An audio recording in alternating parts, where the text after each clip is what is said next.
যি নাৰী ৰাতিপুৱা শুই উঠি তিনিটা কাম কৰিব সেই নাৰী পৃথিবীৰ শ্ৰেষ্ঠ ভাগ্যবতী নাৰী হব সম্মান মৰ্যাদা বৃদ্ধি হব আল্লাহৰ পক্ষৰ পৰা অশেষ ৰহমত বৰকত নাজিল হব জীবনত আয় উন্নতি হব আল্লাহ ৰাব্বুল আলামিন জীবনৰ অভাৱ অনাটন দৰিদ্ৰতাবোৰ দূৰ কৰি জীবনত শান্তি দান কৰিব প্ৰতিদিন ৰাতিপুৱা শুই উঠি এই তিনিটা আমলৰ মামুল বনাই লব প্ৰতিদিন এই কাম কৰি থাকিব প্ৰথমতে যেতিয়া টোপনিৰ পৰা সাৰ পাই উঠে বিছনাত বহিয়েই টোপনিৰ পৰা উঠাৰ দোৱাটো প্ৰথমতে পঢ়ি লব আলহামদুলিল্লাহিল্লাযী আহয়ানা মোৰ লগে লগে পঢ়িব আলহামদুলিল্লাহিল্লাযী আহয়ানা বা'দা মা আমাতানা ওয়া ইলাইহিন নুশুৰ এই দোৱাৰ অৰ্থ হৈছে সকলো প্ৰশংসা হেজন আল্লাহ ৰাব্বুল আলামিনৰ বাবে যিজনে মৃত্যুৰ পিছত পুনৰ জীৱন আমাক দান কৰিছে আৰু আমি তেওঁৰ পিনে উভতি যাব লাগিব টোপনিটো এক ধৰণৰ মৌত হয় মানুহ যেতিয়া টোপনি যায়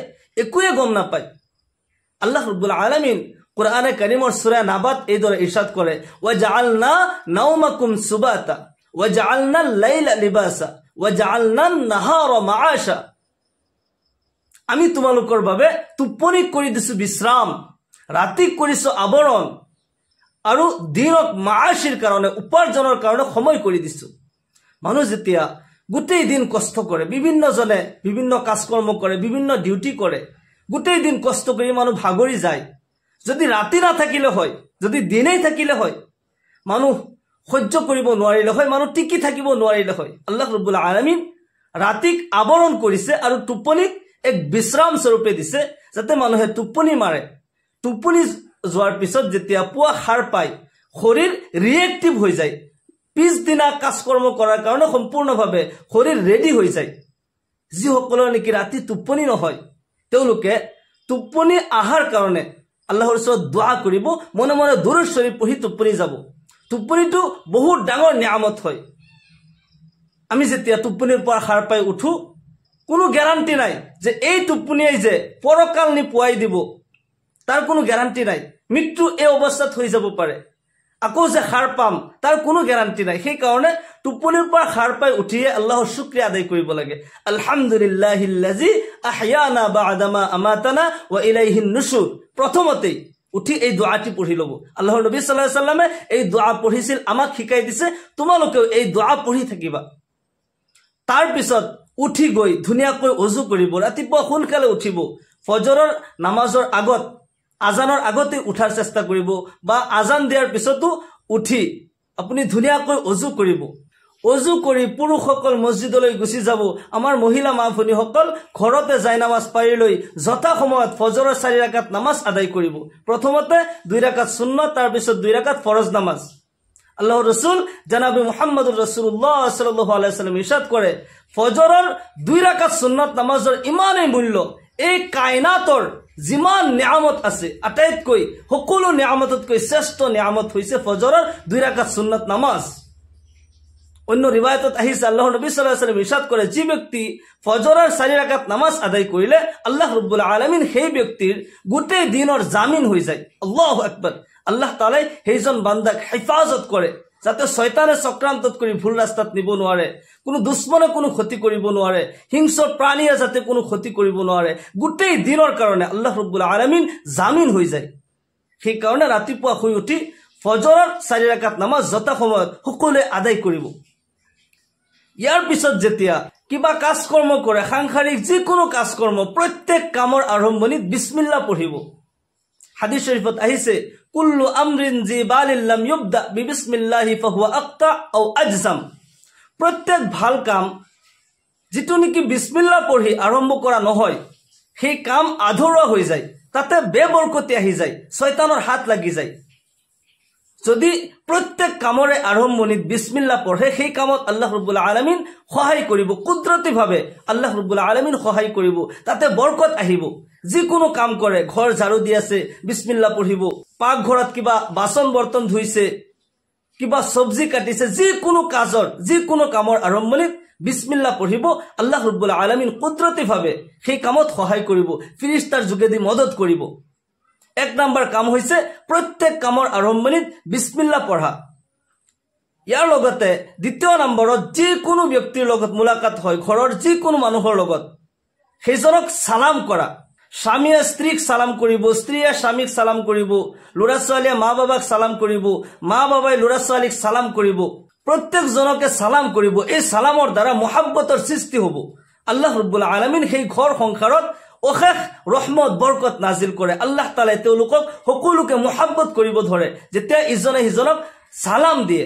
কুরআনে কারীমত আল্লাহ রাব্বুল আলামিন ইরশাদ করে, ওয়া ইযা হুয়িতুম বিতাহিয়াতিন ফাহাইয়ু বিআহসানা মিনহা আও রুদ্দুহা। যেতিয়া কোনোবাই তোমাক সালাম দিয়ে তুমি সেইজনক সালাম দিয়া, তেওঁ যিখিনি আলফাজ ব্যৱহাৰ কৰিছে তাতকৈ বেছি উত্তম আলফাজেৰে সেইজনৰ সালামৰ জবাব দিয়া। কমসে কম তেওঁ যিখিনি আলফাজেৰে তোমাৰ কাৰণে দুআ দিছে তুমি কমসে কম সেইখিনি আলফাজেৰে দুআ দিবা। সালামৰ অৰ্থ হইছে আসসালামু আলাইকুম ওয়া ৰাহমাতুল্লাহ ওয়া বাৰাকাতুহু। এৰ অৰ্থ হইছে আল্লাহৰ পক্ষৰ পৰা অশেষ ৰহমত বৰকত তোমাৰ জীৱনত নাজিল হোক, সালামতি নাজিল হোক। সেইজনৰ কাৰণে দুআ দিয়া হয়। প্ৰত্যেকজনে যেতিয়া ইজনে সিজনৰ সালামতিৰ কাৰণে দুআ দিব, জীৱনত ৰহমত বৰকতৰ কাৰণে দুআ দিব, আল্লাহ ৰাব্বুল আলামিন তেওঁলোকৰ প্ৰতি ৰাজি আৰু খুশি হৈ যায়। হাদিস শৰীফত আহিছে আসসালাম ক্বাবলাল কালাম। ৰাতিপুৱা শুই উঠে যাৰ লগত দেখা হৈছে কথা কোৱাৰ আগত প্ৰথমতে সালাম কৰা। আফসুস সালাম, সালামৰ প্ৰচলন কৰা। সালাম যিমানেই প্ৰচলন হ'ব মুহাব্বত সিমানেই বৃদ্ধি হৈ থাকিব, জীৱনত শান্তি আহি থাকিব। 2 নম্বৰ কাম হৈছে যাৰ লগতে দেখা হয় সাক্ষাৎ হয় সেইজনক সালাম দিয়া। 3 নম্বৰত এনি টাইম যিকোনো কাজকৰ্ম কৰি আছে এনি টাইম মনে মনে দুরূদ শরীফ পড়ি থাকিব। সাল্লাল্লাহু আলাইহি ওয়াসাল্লাম, সাল্লাল্লাহু আলাইহি ওয়াসাল্লাম, সাল্লাল্লাহু আলাইহি ওয়াসাল্লাম। এনি টাইম দুরূদ শরীফ পড়ি থাকিব। হাদিস শরীফত আহিছে মান সাল্লা আলাইয়া সালাতান ওয়াহিদাতান সাল্লাল্লাহু আলাইহি আশরান। যে ব্যক্তি এবার দুরূদ শরীফ পাঠ করে আল্লাহর পক্ষৰ পৰা লগে লগে 10টা রহমত অবতীর্ণ হৈ যায়। ওফি রিওয়ায়াতিন, অন্য রিওয়ায়াতত আহিছে এবার দুরূদ শরীফ পড়ার লগে লগে 10টা রহমত অবতীর্ণ হয়, 10টা গুনাহ মাফ হয়, 10টা মর্যাদা আল্লাহ রাব্বুল আলামিনের আদালতত বুলন্দ করে দেয়া হয়। যিমান বেশি দুরূদ শরীফ পড়িব, আল্লাহ রাসূল সাল্লাল্লাহু আলাইহি ওয়াসাল্লাম ইরশাদ করে যে ব্যক্তি যিমান বেশি দুরূদ শরীফ পড়িব তেওঁ কিয়ামতৰ দিনাখন মোৰ সিমানেই বেছি কাষত থাকিব। বেছি বেছি দুৰূদ শৰীফ পঢ়ি থাকিলে, নবীৰ ইশক আৰু মুহাব্বত অন্তৰত লৈ বেছি বেছি দুৰূদ শৰীফ পঢ়ি থাকিলে আল্লাহ ৰাব্বুল আলামিন সেইজন বান্দাৰ প্ৰতি ৰাজি আৰু খুশি হৈ যায়। কিয়নো খুদ আল্লাহ তাআলাই এই কাম কৰে। আল্লাহ তাআলাই কোনো কামেই নকৰে, কিন্তু এটা কাম কৰে, সেয়া হৈছে তেখেতৰ হাবিব জনাবে মুহাম্মদুৰ ৰাসূলুল্লাহ সাল্লাল্লাহু আলাইহি ওয়াসাল্লামৰ ওপৰত দুরূদ শরীফ পঢ়ি থাকে। ইন্নাল্লাহা ওয়া মালাইকাতাহু ইউসাল্লুনা আলান নবী ইয়া আইয়ুহাল্লাযীনা আমানু সাল্লু আলাইহি ওয়া সাল্লিমু তাসলিমা। নিশ্চয় আল্লাহ পাক আৰু ফেৰেশতাসকল ইউসাল্লুনা আলান নবী, নবীৰ ওপৰত দুরূদ শরীফ পঢ়ে। ইয়া আইয়ুহাল্লাযীনা আমানু, আমাক কৈ আছে হে মুমিনসকল, সাল্লু আলাইহি ওয়া সাল্লিমু তাসলিমা, তোমালোকে নবীৰ ওপৰত দুৰূদ পঢ়া, সালাম পঠোৱা। আল্লাহ তাআলাই নিজে কৰা কাম যেতিয়া কোনো বান্দাই কৰে আল্লাহ তাআলা তাৰ প্ৰতি ৰাজি খুশি হৈ যায়। আল্লাহ তাআলাই সেই কাৰণে একদল ফেৰেশতা এই দুনিয়াত ৰাখি থৈছে। তেওঁলোকৰ বেলেগ কোনো কাম নাই, তেওঁলোকৰ এটাই ডিউটি, তেওঁলোকে গাঁৱে ভূঞে চহৰে নগৰে অলি গলিয়ে তেওঁলোকে ঘূৰি ফুৰে। যতেই কোনো বান্দাই নবীৰ মুহাব্বতত দুৰূদ পঢ়ি আছে তাৰ নাম তাৰ ঠিকনা লৈ নবীৰ ৰওজাত নি পहुঁচাই দিয়ে, ইয়া ৰাসূলুল্লাহ, ইয়া হাবিবাল্লাহ, অমুক ঠাইৰ পৰা অমুক বান্দাই আপোনাৰ মুহাব্বতত দুৰূদ পঢ়িছে, আপুনি গ্ৰহণ কৰক।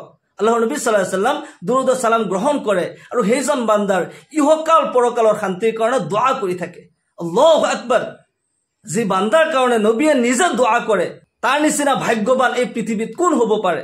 সেই কাৰণে প্ৰতিদিন এই 3টা আমল কৰাৰ চেষ্টা কৰিব, ইয়াৰ মামুল বনাই ল'ব। ৰাতিপুৱা শুই উঠি ফজৰৰ নামাজ পঢ়ি যাৰ লগতে সাক্ষাৎ হৈ সালাম দিব, প্ৰত্যেক কামৰে আৰম্ভণিত বিসমিল্লাহ পঢ়িব আৰু এনি টাইম মনে মনে দুৰূদ শৰীফ পঢ়ি থাকিব। তেতিয়া আমাৰ যি কাজকৰ্ম আছে, সাংসাৰিক যিবোৰ কাজকৰ্ম, এই কাজকৰ্মত আল্লাহ ৰাব্বুল আলামিন গায়বীভাৱে মদত কৰিব, সহায় কৰিব।